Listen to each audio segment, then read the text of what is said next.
Sometimes you read something so ridiculous that you just have to comment on it. And that's this article here about Paul Offit looking back on COVID-19 misinformation and how public health lost the public's trust in new book. Paul. Paul.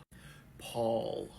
So let's use his own words. People who advocate against vaccines harm children. So, Paul says we should hammer back.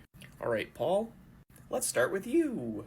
So this article right here has a quote from you from August 28th, 2023, where Paul says that the highest risk groups who should be candidates for vaccination include the elderly, especially people over 75, people with multiple chronic conditions, pregnant people, and the immune compromised.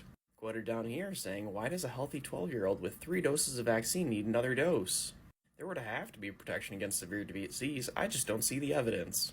So first, Paul, since you seem to be a person that believes in herd immunity for COVID, you're targeting people, 3 out of 4 here, that are the most likely to not develop an immune-competent response to vaccination, especially after only 3 vaccines.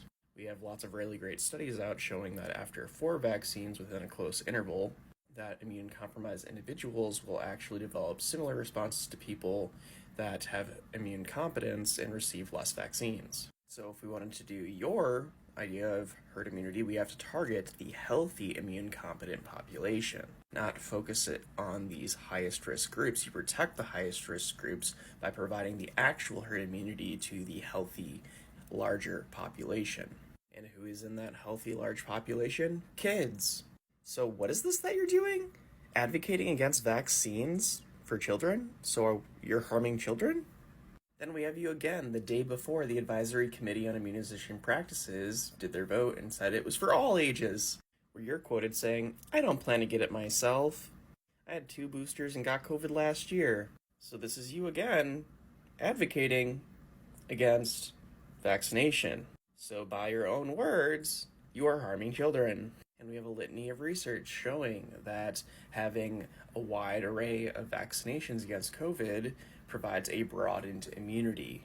We are even starting to have evidence now that breakthrough infections like the ones you got actually might not confer an adequate immune response.